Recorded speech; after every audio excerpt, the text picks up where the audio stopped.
All of us are trying to figure out how to get more done without burning out with exhaustion. In today's world, we've all seen what burnout can look like, a little bit or over the edge. Modern technology has given us the gift, maybe the curse, of being able to work 24/7 if we want to. Yay! Electricity, computers, cell phones, texting, social media, instant communication. Isn't it awesome? But the Bible has a lot to say about how to stay healthy, get rest, and avoid burnout.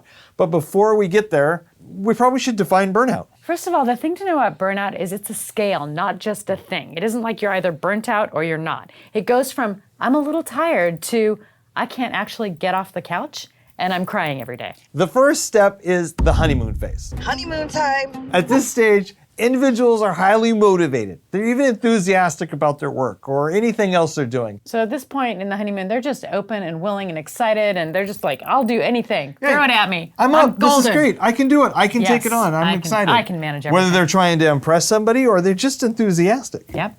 All right. The second phase is the acceleration phase.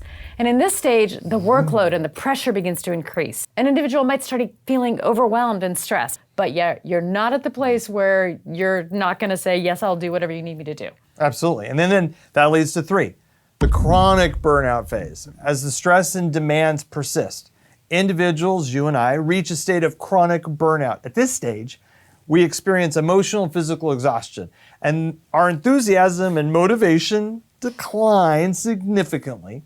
And we might start becoming more irritable, withdrawn, less engaged, and maybe even not interested in our work or other activities. Irritable, such a good word. And then the fourth phase is literally called the crisis phase. And this is the most severe stage of burnout. And at this point, individuals feel completely overwhelmed, unable to cope with demands of their work or life. Physical symptoms like headaches, digestive issues, other health problems start to become more pronounced. So really what we're trying to say here is it isn't just you're doing great and then you're completely burned out. There's this progressive escalation. And sometimes just knowing that can help you recognize the signs of burnout earlier and take appropriate steps to stop you from getting to crisis. So we want to talk about 5 biblical truths that can help you avoid burnout and help you find fulfillment and stay the long haul in your entrepreneurial pursuit. The first biblical truth and principle is rest and Sabbath. In Genesis, God worked 6 days, and on the 7th day, he rested. He actually exhibited this whole idea of, or modeled for us, take a day off. God didn't need to take a day off, but he set it up knowing that we as human beings needed that day of rest. And the Sabbath was actually a really important part of it. In fact, it was the law at some point, right? Yeah, it was so important.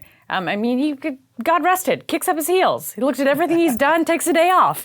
Not only did they demonstrate it, but then he made it into a law for the people of Israel so that they would actually choose collectively to be wise, because we don't choose rest naturally. Take time to recharge physically, mentally, spiritually. It helps prevent burnout, and actually it helps you be more productive in the end at work. You've got to find a rhythm, and people say, I don't need that.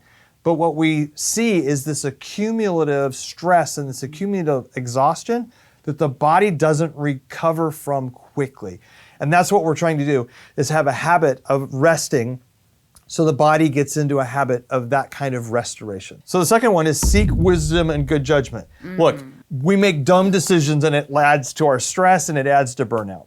I don't have a brain. Proverbs chapter 4, verse 7 says, the beginning of wisdom is this, get wisdom. I love that. The beginning of wisdom is this, get wisdom. I mean, it's kind of like saying, if you're going to get smart, you need to get smart. Get smart. Yeah, exactly. Which was a great TV show. Proverbs 19:8 says, the one who gets wisdom loves life. And in fact, that I'm just going to interject. No, go ahead. The one who gets wisdom loves life. In one version it says loves his own soul. Right? If you get wisdom, that is you saying, I care deeply about how I live my life. So when you're thinking about this wisdom stuff, how do you get it? What do you do? Get wisdom. Well, there's some pretty simple things that we can think about. One is reading God's Word. God's Word is full of wisdom. If we're studying it and understanding Proverbs even, Proverbs is full of great pieces for business. It is replete. Replete. I've had so many conversations with folks that I've been mentoring where they hadn't spent much time in Proverbs. And now they're starting to really unpack it and realize how powerful it is and how many pieces of wisdom and truth, wisdom and understanding. I mean, you've got to be taking in the truth. You've got to be taking it in, because if you're not taking it in, you're not gaining wisdom. So maybe it's also a really good thing to do on your Sabbath day. Ha. The third thing we want to do is talk about prioritizing relationships. The Bible talks a lot about this as an aspect of keeping rested, healthy, and avoiding burnout. I mean, at the end of the day, humans, right, people are more important than any specific business activity.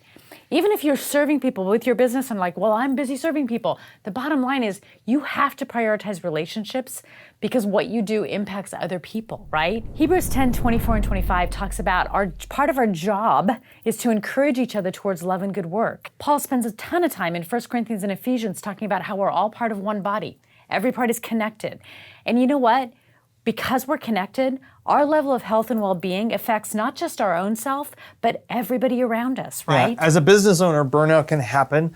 Like when you don't take the time to invest in the key relationships in your life, when you don't think about family and friends and your spouse, if you've got one, if you don't happen to work together 24/7. And even then, we've got to think about it. You've got to think about others.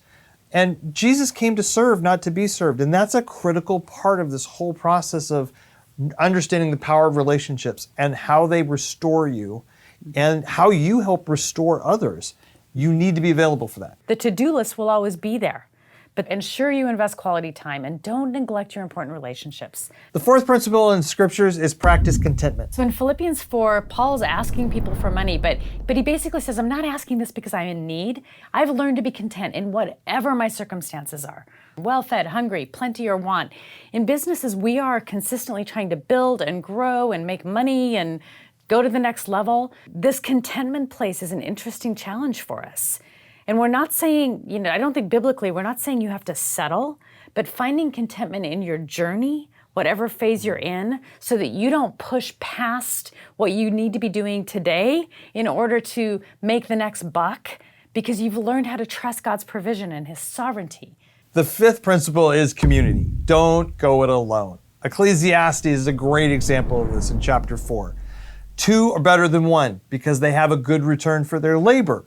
If either of them falls down, one can help the other up. But pity anyone, pity the fool, But I pity the fool. who falls and has no one to help them up. Look, we have to seek support and encouragement from a community of like-minded individuals, mentors, friends, partners, spouses. Having a support system helps share burdens and reduces that feeling of isolation that can lead to burnout. Together, you can uplift and inspire one another on your entrepreneurial journey. That's what we do on a regular basis for each other, being business partners and happening to be spouses. And we also have other people who are in business that we spend time with, that we talk with, that are facing the same kinds of challenges and trying to do things following Jesus and being wise and not just doing it the way the world does it. So having those like-minded people just helps you not feel lost and lonely. There are a lot of lonely leaders, right?